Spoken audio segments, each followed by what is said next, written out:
What's up everybody, Matt Maran here for another weekly update. So there's lots of exciting news to go over here this week. And this week I'm coming to you from New York City. I am here for the reveal of the Mazda CX-70, which you guys will see next week. Can't talk about it just yet, but I was here to film it, and so stay tuned for that video next week. But getting into the news this week, before I get into all the different news stories here, I first want to mention I'll be doing my usual weekly live stream on Sunday night at 9 p.m. Eastern time, so join if you can. It's always a good time hanging out and talking cars. And also I want to just mention I'm overlooking the Hudson River here.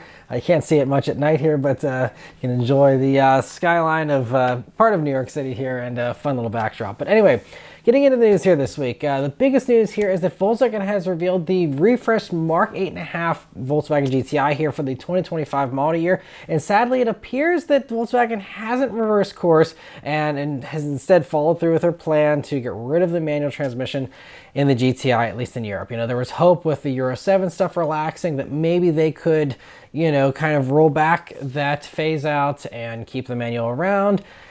And at least in Europe, that is not the case. Although, you know, for example, the current Golf R is only available with a manual in the US. In Europe, it hasn't been available with a manual for a few years now. So I'm hoping that maybe they make a special exception for the US here, since I think GTI take rates are pretty solid, honestly, especially considering how good the automatic is. I think it's pretty impressive. I can't remember the number off the top of my head, but it's a pretty decent percentage.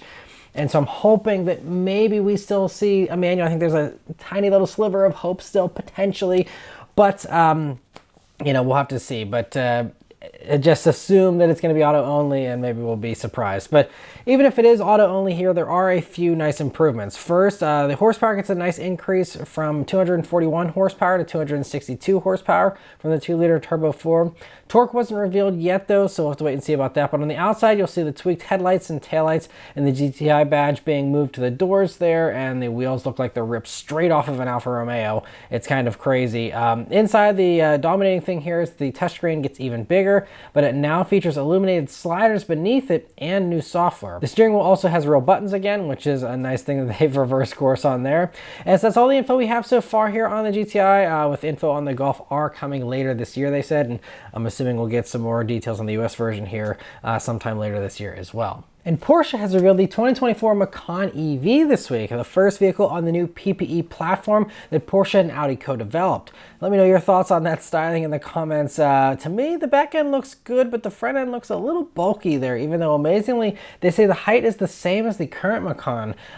This new one is roughly 2 inches longer and wider. On a wheelbase, it's 3.4 inches longer. And for now, it's starting off with just two trims, the Macan 4 and the Macan Turbo. The base one still comes with dual motors for all-wheel drive and totals of 402 horsepower and 479 pound-feet of torque when it's in its overboost mode. This provides a 4.9 seconds 0 to 60 time, which is pretty impressive for, I mean, just a base model. I mean, yes, it's a Porsche, but still, sub 5 seconds for a base Macan is pretty good. The turbo trim does 630 horsepower and 833 pound-feet of torque. It'll do a 3.1 seconds 0 to 60 and a top speed of 161 miles per hour, which is a good bit higher compared to the 136 mile per hour of that base Macan. And while both versions come with standard adaptive air suspension, the turbo gets an electronic limited slip diff with rear wheel torque vectoring, and there's also rear wheel steering that'll be available as well. They'll both run a battery with a 95 kilowatt hour a usable capacity and an 800 volt electrical system for very quick 270 kilowatt fast charging, which will amount to a 10% to 80% charge in just 21 minutes. No range was given yet, but it has active aero in the grille and the rear spoiler to help with aerodynamics, and has a pretty low 0.25 coefficient of drag. So, you know, pretty impressive for an SUV, I'd say. Inside, it gets the same screens as the Taycan, but does have a unique center console area there, and of course some other unique touches. But it'll be starting at $80,450 for the Macan 4, with the turbo starting at $106,950. So a big jump up there for that turbo, but it's a big jump in power too. So ordering is going to be opening now here, and they'll begin deliveries in the second half of this year, so coming pretty quickly. And it's an impressive thing that it's actually a 2024 model year vehicle here, so you know, it's going to be coming pretty soon. Chevy has revealed the 2025 Equinox this week, and this is not the Equinox EV. That's a completely separate thing that, as you can see, looks totally different than this vehicle does. This is actually using a lot of the same carryover components from the previous generation Equinox, including the platform and the 1.5 liter turbocharged 4-cylinder engine that still does 175 horsepower. Chevy says that there are some slight tweaks there, but we don't have any specifics on that just yet.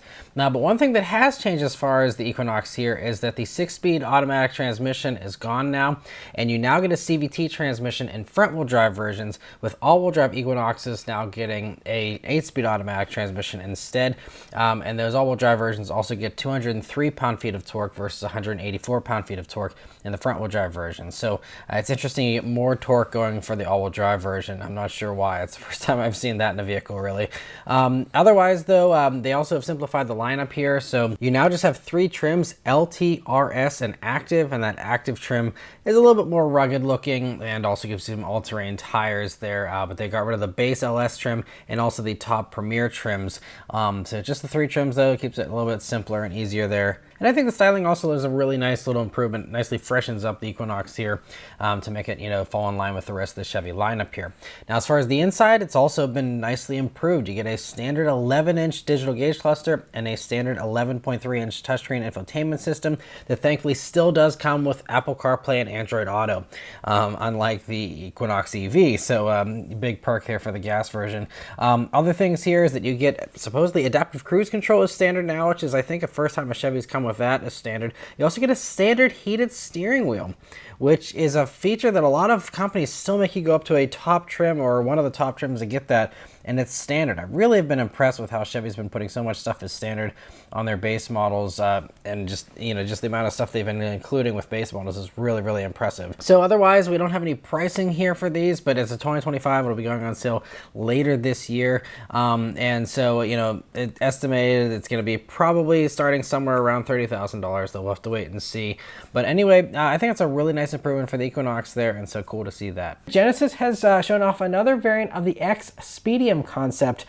This one's called the X Snow Speedium concept. It looks pretty similar to the original version, just now painted white instead of green, along with fog lights, a roof rack for skis, smaller wheels, and parts of the rear bumper are now painted white instead of black. And it's a fun way to keep the X concept in the news here, and hopefully this means that, you know, Genesis is still not only just considering this, but hopefully actively working on this vehicle, and this is trying to, you know, just keep our interest up until a production version does arrive. We will see. There's been rumors, you know, Genesis dealers have been saying, oh, there's going to be like a Bentley competitor that's coming and all this. We'll see about that. But I mean, this thing looks really sweet. And if they bring it to production, you know, looking close enough to that concept, I think, you know, they're going to get a lot of people lining up for that. So anyway, cool to see that. Buick has also teased the 2025 Enclave here with a few sketches that show what it'll be looking a little more angular here than the smoother styling that we see on the current model. And it will also adopt the Wildcat-inspired styling that we saw from the Wildcat EV concept. It's so funny, though. You know, that was an electric coupe, and they transplanted that front end onto everything that they have, all these giant SUVs and stuff, and, you know, all gas powered stuff. It's kind of funny. We're still waiting for our first Buick EV, but anyway, Buick says that this new Enclave will be fully revealed here later this year. So cool to see that. Alfa Romeo has also teased their new small electric crossover called the Milano. Alfa claims it'll be the best in its class for dynamics and handling, even though it's rumored to share a platform with the Jeep Avenger, which we don't get here in the US, but it's just a small little like subcompact EV they get over there in Europe. And we probably won't get the Alfa here either because of its small size, but that hasn't been confirmed yet. And it could be nice for Stellantis to throw Alfa a bone here with this and bring it to the States and pay for that, considering, you know, the Tonale just got completely thrown under the bus with the Hornet and that whole situation, the way it played out. So, you know, this could be a nice exclusive thing here if Jeep's not going to get something like this. You know, if Alfa can finally have something that's unique to just Alfa, we'll see. But anyway, this will be debuting here in April, so cool to see that. Subaru has debuted a few improvements here to the Solterra for 2024, just one model year after it debuted. So first, and probably most importantly, is that they improved the charging speed, especially in cold temperatures, with a 10% to 80% charge now taking about 35 minutes, they say. Still not super impressive, but better than before for sure. And no actual charge rate was given or any changes to the charge rate. So it's likely just improvements to the charging curve that kind of keeps holding closer to that peak rate for a longer period of time there. And if you're curious, the Toyota BZ4X, which is the same vehicle, gets the same enhancement as well, of course. So both of them benefit from that. Also, there are a couple other things here for the Subaru. Interestingly, the Subaru gets a new steering wheel after just one model year. And now it's more of a square shape. And I don't know if that's feedback based on people not being able to see the gauge cluster very clearly. But I had no problems in the BZ4X when I reviewed it. But anyway, we got a square steering wheel now in the Subaru. And that wheel now includes paddle shifters to adjust regen, which is a cool touch. And I'm assuming, I don't think the Toyota has that, so that might be something unique to the Subaru here for now. I don't know. But since this is still based on a Toyota with the Solterra, the eyesight safety system now offers the traffic jam assist function that allows hands-free driving on certain highways up to just 25 miles per hour. Same as the system that Toyota is rolling out in some of their newest stuff as well. And despite these changes, though, pricing is the same as last year for the Solterra. And one last interesting tidbit is that when you buy or lease a Solterra, Subaru is providing a voucher for a free rental vehicle from a Subaru dealer for up to 10 days for long trips, which I think this is a one-time thing, but that's actually a brilliant way to kind of ease people's fears with an EV. If people are like, oh, especially if it's their only car or their main vehicle, people are like, well, what if I want to do a road trip? Like, okay, well, here's a voucher. You come to the Subaru dealer, pick up your rental car for 10 days and have the gas burning freedom, for your road trip. And then you come back to your EV, which you drive 40 miles a day on average, and you never need more range than that anyway. And so I think that's actually, if I were Subaru and any car company that's trying to sell EVs right now, give people those vouchers. Come up with some kind of partnership with, Hertz or somebody like that, and just be like, look, anytime you want to do a road trip, go to the Hertz counter, go to your dealer, or whatever the case might be, get your EV or your rental vehicle, to replace your EV for that road trip, and then, come back to your EV, and, it would prevent so many people from being like, well, once a year I drive more than 200 miles, so I better make sure I get myself something that's gas powered. This would completely alleviate that. So I think that's kind of a brilliant, honestly, brilliant move from Subaru here, and I hope more companies follow suit on that. So anyway, but interesting to hear those updates there on the Solterra. And for the last news story here, Bloomberg has an update on Apple's car plans. So the car has again been pushed back. Someone was actually just asking in the live stream last week about the Apple car. And it's now been pushed back to 2028 supposedly. I believe 2026 was the original target. Now it's 2028. And reportedly will be a lot less advanced than they originally were hoping for as well. Now simply aiming to have level 2 driver assist stuff on the car. So it seems like the car went from being like this revolutionary, like let's completely like leapfrog everyone with autonomous stuff and make something super futuristic and Apple-like, to now just being like, hey, like maybe we can make a better Tesla. And that's kind of, it seems like the way that this is kind of melted down. And so apparently it sounds, according to Bloomberg, like it's very dramatic behind the scenes at Apple with, there's been executives coming and going in this car division, and, they're obviously burning tons of money on this project that might not ever even see the light of day. And, so we will see how it all plays out. If, I'm hoping that maybe now that everything's scaled back, they can just like put together a car and Applefy it. I honestly think, though, Apple would be better off just buying a Lucid or buying one of these other companies, tear out the interior and redo it the way you want it to be, change up the styling to make it look a little more like an Apple thing.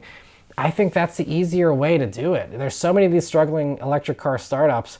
Buy one, make it Apple reliable and Apple aesthetic, and call it a day. And you achieved the goal, you accomplished it, check it off your box of goals, and instead of doing something from the ground up all by themselves. It just seems kind of crazy with all these cheap EV startups out there that are probably would be happy to be bought by Apple, and make it a whole lot less stressful for Apple. But anyway, interesting to hear that. Lastly, though, I want to thank all of you that are members of the Maran Motoring Club. So we did have a few new members that were able to join this week thanks to the very generous gifts by Kyle and Truck and Car Guy in last week's very fun live stream. Hope you guys enjoyed the live stream with Beth making an appearance. Definitely check that out if you didn't watch it in this past week here. It's a lot of fun. Beth made an appearance and was able to kind of just be a little bit out of the norm for the live streams there last week, so check it out. But anyway, so huge thanks to the generosity of Kyle and Truck and Car Guy.